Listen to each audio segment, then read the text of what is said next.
You know what? They actually didn't even ask for a tip. I mean, all their thingies, you take your card and they pay. I know they have a cheap jar, I think. And they might be the only one place that does do that. Just charges you whatever. And today's are $1 up one. Usually $5 Fridays, but obviously inflation destroyed that. But it's so worth it. There's some shit that I should try besides getting the same shit. I get the Caribbean Way or the there's another one that I get. I can't remember the name of it. I couldn't tell you. Maybe it has surf in it. Maybe I don't know. I got to look at the names. I think I got the Caribbean Way this time. Watch me have gotten the other one that I usually get. Like I said, it's one or the other. But I guess I do like the Angel one too. I think the Angel one has strawberry and something else in it, but that's why I didn't get that one.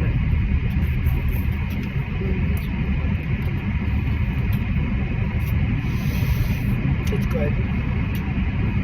But yeah, I might try trying all the new flavors. Some of the healthy ones too. Like her.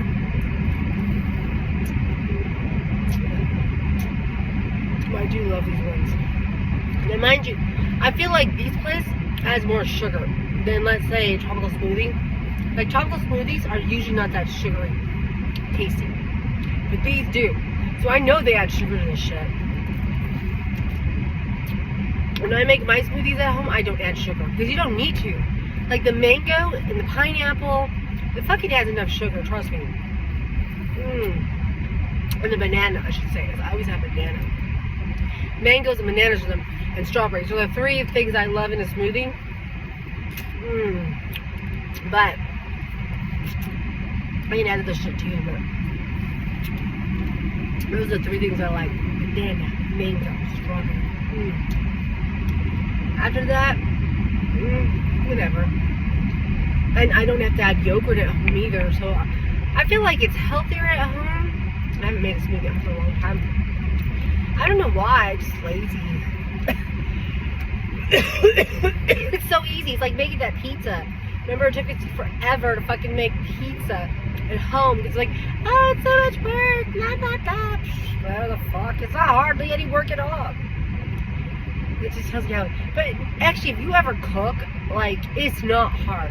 Most of the shit, like they say, it really is easy. It's just the idea of doing it. And maybe it's the cleanup afterwards. I don't know. But even the cleanup isn't as bad as you think.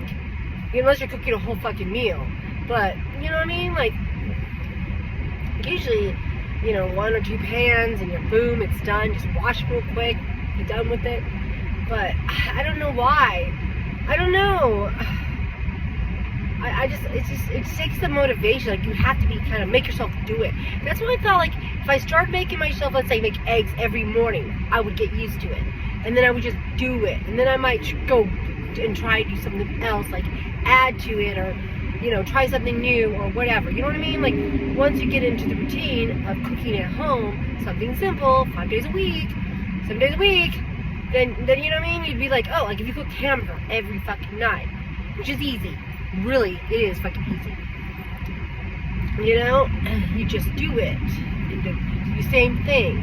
Because if you think about how many times a week do you fucking eat McDonald's? I mean, I'm not eating McDonald's at all hardly, but I eat some burger place. I'm eating some burger, some chicken sandwich, that if I just made it fucking home, I'd save myself so much money and shit. And it's sometimes the food quality sucks wherever you go. Like I said, I couldn't believe how bad. Like I don't even go to Burger King unless it's absolutely like the last straw anymore. Like after the last time the Burger King sucked, I was like, screw that. You know, I don't want to give them my money.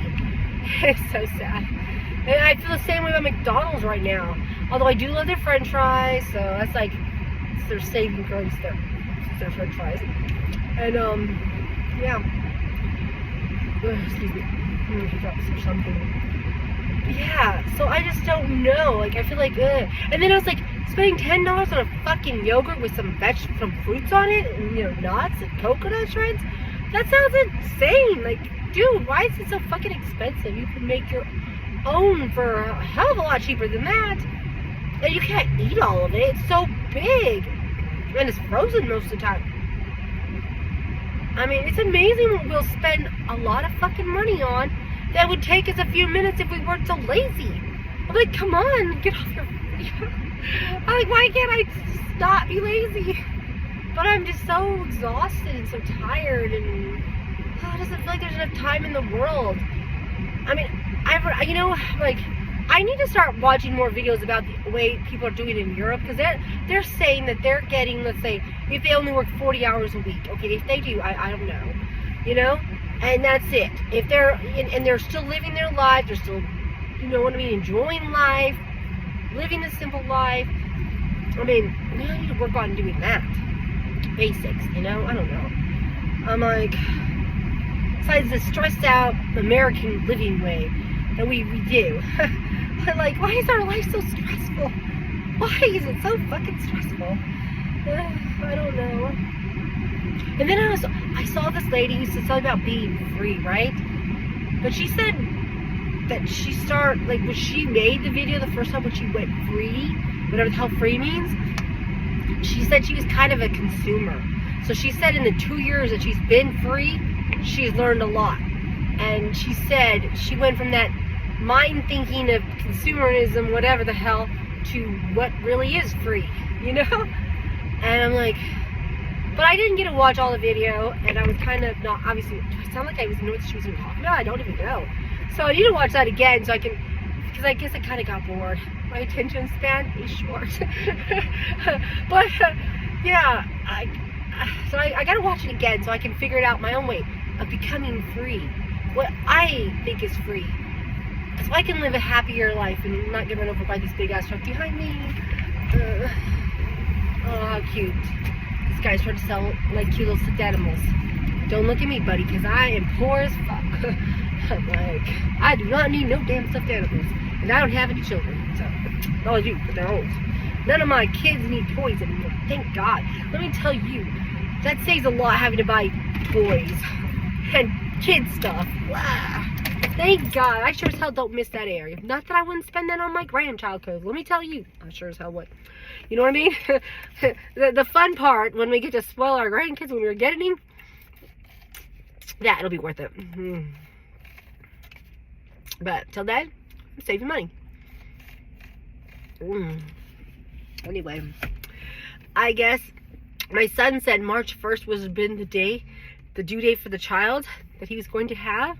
You know? I'm like, God, she's really sad about it, thinking about it coming and this and that. He said last night she was crying all night. But, I don't know. I mean, I get it, because I was like, oh, my kid, my grandchild, she would have been here soon. I was so excited. I was ready to buy stuff, but I didn't want to yet, because we didn't even know the sex or anything.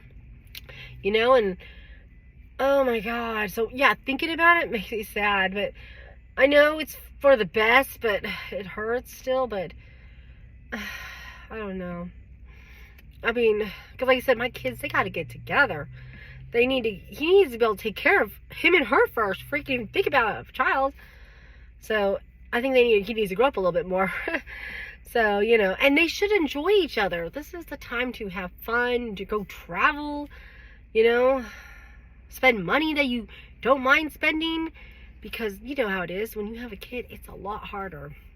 And so yeah, I hope they can get prepared first, like 5 years, and then have a kid, and that way they can, you know, have a little bit easier time, not worried about diapers and food and everything else that comes along with a baby, you know.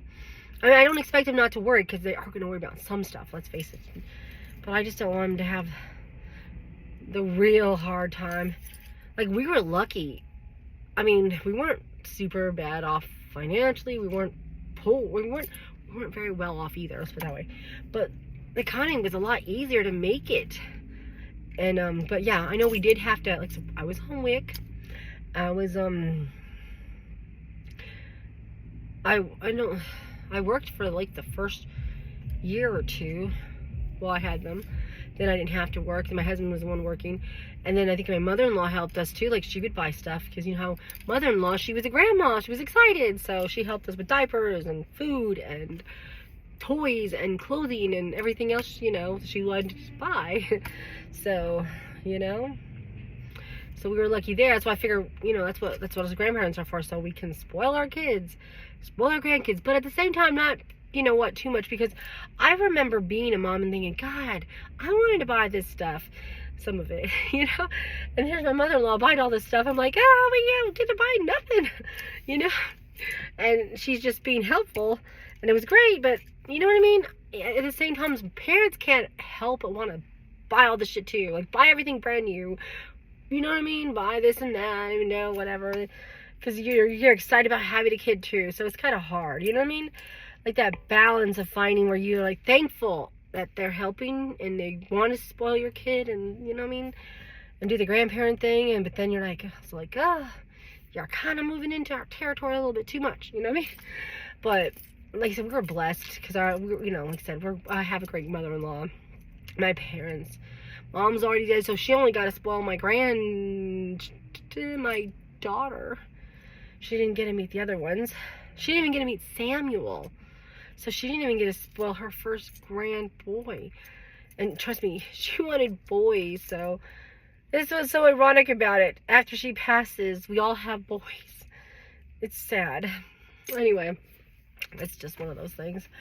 And my dad, he lived in the Philippines, so he didn't get to see them. He did get to see Samuel, and he did get to spoil Samuel, you know? But not ours, because he saw them like one time, and that was Aiden and James. That's it. He never met Raymond. So there you go. Anyway, well, I think he met James twice, but he met Aiden only one time. I'm pretty damn sure. So, all right. Well, I'm gonna sign off, and I'm gonna do my laundry. So I will talk to you later. Bye.